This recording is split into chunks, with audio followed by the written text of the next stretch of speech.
Hello everyone, how are you all? ఇప్పుడు అందరి exams కూడా దగ్గర వస్తున్నాయి. ఈ వీడియో ఎగ్జామ్ ప్రిపరేషన్ స్ట్రాటజీ కోసం పనికొస్తుంది. ఎగ్జామ్ ప్రిపరేషన్ లో ఎన్నో స్ట్రాటజీస్ ఉన్నాయి. దానిలో నుంచి నేను పర్సనల్లీ వాడిన ఒక స్ట్రాటజీ పనికొస్తుంది. ఇది 10th వాళ్ళకి, ఇది ఇంటర్మీడియట్ వాళ్ళకి, as well as BTech or PG or degree అందరికి ఇది ఉపయోగపడుతుంది. Okay right. ఈ విధంగా స్కూల్ వాళ్ళకి కూడా ఒకవేళ రివిజన్ లేదా ప్రిపరేషన్ టైంలో, ఎస్పెషల్లీ రివిజన్ టైంలో ఇంకా పనికి వస్తుంది. Okay right. సో ఈ వీడియో ఎండ్ వరకు చూడండి. Okay, very very easy and important strategy చెప్పొచ్చు మనం. Okay right, very easy strategy.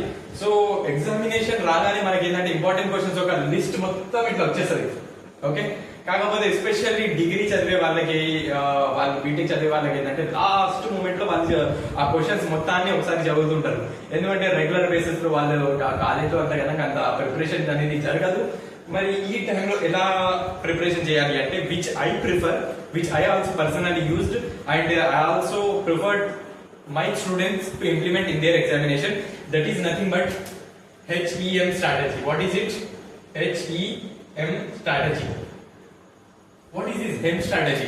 HEM strategy ఎవరికి అంటే, ఎవరైతే ఎగ్జామినేషన్ రివిజన్ లో ఉన్నారు. ఓకే రైట్, ఎగ్జామ్స్ చాలా దగ్గర ఉన్నాయి, 1 or 2 డే ఉన్నా కూడా ఈ స్ట్రాటజీ పనికి వస్తుంది. సో దీని యొక్క మెయిన్ చూసుకుందాం. HEM స్ట్రాటజీ అంటే, హెచ్ అంటే హార్డ్, ఈ అంటే ఈజీ, ఓకే, ఎం అంటే మీడియం. What is this? మన ఇది హార్డ్, ఈజీ, మీడియం అంటే ఇప్పుడు మనకి లిస్ట్ ఆఫ్ క్వశ్చన్స్ అనేవి ఇక్కడ వచ్చేస్తుంటాయి. ఓకే రైట్, మన ఫ్యాకల్టీ ఎవరైనా కాలేజ్ లో వాళ్ళందరూ ఇంపార్టెంట్ క్వశ్చన్స్, ఈ సబ్జెక్ట్ ఇన్ని ఇంపార్టెంట్ క్వశ్చన్స్ అని ఒక లిస్ట్ అనేది మనకి వచ్చేస్తుంది. రైట్, ఇప్పుడు నేనేమో జస్ట్ ఇట్లా 14 రాసిన, మనకి ఏంటంటే కొంతమంది చాలా మంది 30 కూడా వస్తాయి, కొంతమందికి 24 క్వశ్చన్స్, ఒక పెద్ద లిస్ట్ వచ్చేస్తుంది ఒక సబ్జెక్ట్ లో. ఓకే రైట్, మనకి సెమిస్టర్స్ లో కావచ్చు లేదా ఇంటర్మీడియట్ వాళ్ళకైనా కావచ్చు, ఎవరికైనా లిస్ట్ ఆఫ్ క్వశ్చన్స్ ఇలా రాసుకుని ఉంటాయి. ఇది ఇమాజిన్ చేసుకుంటే ఇది క్వశ్చన్స్ ఉన్నాయి. నేను ఇప్పుడు ఏంటంటే క్వశ్చన్స్ జస్ట్ మీకు ప్రాసెస్ ఎక్స్ప్లెయిన్ చేయాలని ఇట్లా నెంబర్స్ రాసిన, సీరియల్ నెంబర్స్, ఇట్లా సీరియల్ నెంబర్స్ ఇవి క్వశ్చన్స్ ఉన్నాయి అనుకుందాం. 14 క్వశ్చన్స్ ఉన్నాయి. Let us imagine. ఇప్పుడు ఈ 14 క్వశ్చన్స్ ఉన్నాయి. ఇప్పుడు దీన్ని నేను ఏం చేస్తా అంటే, ఈ HEM స్ట్రాటజీ వాడి దీనికి టికింగ్ పెట్టుకుంటా. అది ఫస్ట్ ప్రాసెస్. దీనిలో నుంచి ఫస్ట్ ప్రాసెస్ ఏంటంటే, మనం దాన్ని టికింగ్ చేసుకోవాలి. ఏ విధంగా? Hard, easy, medium. ఇప్పుడు హార్డ్ అంటే ఏంటిది? మనకి ఏంటంటే ఇప్పటి వరకు మీరు చదవని క్వశ్చన్స్ ఎన్ని ఉన్నాయి. ఇప్పుడు నాకు ఫస్ట్ వన్ వచ్చు, సెకండ్ వన్ రాదు, ఇది నేను హెచ్ అని టిక్ చేసుకున్నా. ఓకే, ఇంకోటి 5th వన్ కూడా రాట్లే, ఇది కూడా హెచ్ అని టిక్ చేసుకున్నా. ఇది 9th వన్ కూడా రాట్లే, ఇది కూడా హెచ్ అని టిక్ చేసుకున్నా. ఓకే, ఇంకా ఏముంది? ఓకే రైట్, 13th వన్, ఇది కూడా రాట్లేదు. అంటే నాకు అర్థమైతే కదా ఇప్పటి వరకు చదవండి. కొంచెం ఇంకొకటి ఇలా కూడా తీసుకొచ్చి ఏంటంటే, ఆ క్వశ్చన్ లాంగ్ ఉంది, ఆ విధంగా కూడా మనం తీసుకోవచ్చు. ఓకే రైట్, ఇట్లా నేను హెచ్ క్వశ్చన్స్ ఇలా టిక్ చేసుకున్నా. హెచ్పి ఎన్ని ఉన్నాయి? You can see 1 2 3 4. జస్ట్ ఇక్కడ రాసుకోండి, 4 వచ్చినాయి. ఈ అంటే ఈజీ క్వశ్చన్. అంటే ఈజీ క్వశ్చన్ అంటే డెడ్ ఈజీ క్వశ్చన్. మీరు ఇప్పటి వరకు చదివి ఉన్నారు, ఇంటర్నల్స్ లో అయినా, మీ ఇంటర్మీడియట్ వాళ్ళైనా ఎవరైనా ఉంటే ఎఫ్ఏ ఎగ్జామ్స్ లో అయినా లేదా యూనిట్ టెస్ట్ లో అయినా చదివి ఉన్నారు ఆల్రెడీ. ఒక్కసారి ఒక 5 minutes చూసుకుంటే అయిపోతాయి. నా క్వశ్చన్స్ ఎన్ని ఉన్నాయి?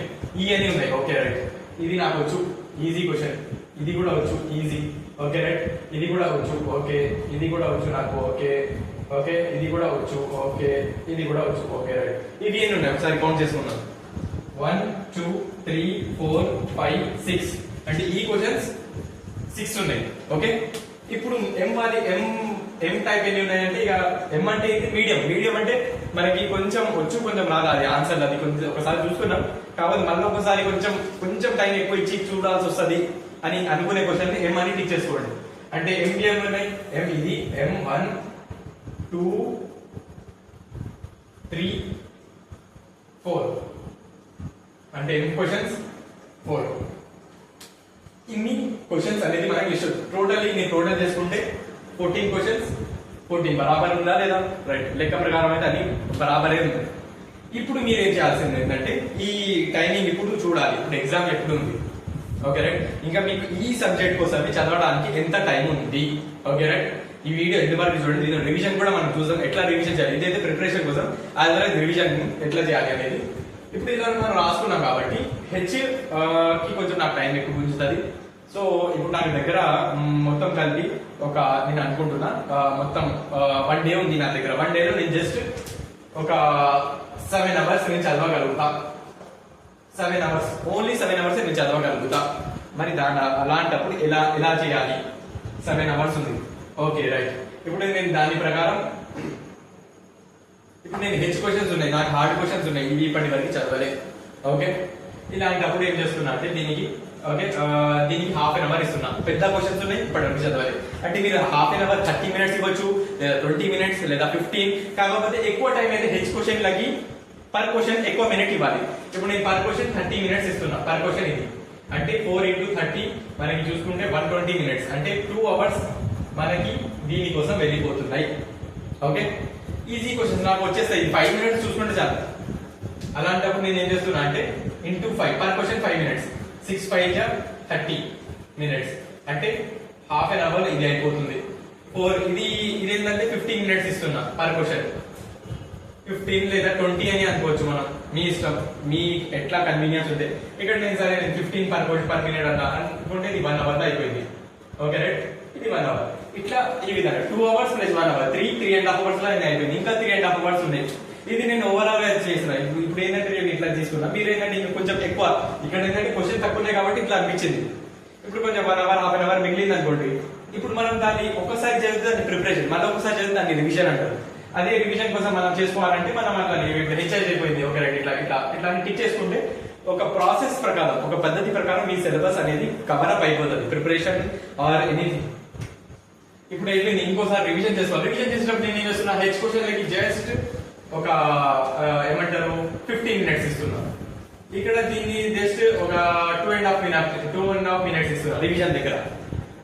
ఓకే రైట్, దీనికి ఏం చేస్తున్నా అంటే జస్ట్ ఒక 5 minutes ఇస్తున్నా. అంటే ఆ విధంగా ఓకే, ఇది ప్రిపరేషన్ కి పనికి వస్తుంది, యాజ్ వెల్ యాజ్ రివిజన్ కూడా. ఈ మెథడ్ అనేది మీకు ఎఫెక్టివ్ గా ఎగ్జామినేషన్ లో పనికి వస్తుంది. ఓకే రైట్, అది స్కూల్ స్టూడెంట్స్ అయినా, 10th వాళ్ళైనా, as well as intermediate or BTech or PG, అందరికైనా ఈ స్ట్రాటజీస్ ఎన్నో ఉంటాయి. దాని నుంచి నేను పర్సనల్లీ ప్రిఫర్ చేసే స్ట్రాటజీ అయితే ఇది. ప్రిపరేషన్ కోసం లాస్ట్ మూమెంట్ లో టైం ని కరెక్ట్ గా యూటిలైజ్ చేసేటట్టు ఉండాలి అంటే this is the strategy. So thank you for watching this video, and try to share to your friends and needy students, and do subscribe to our channel. So thank you.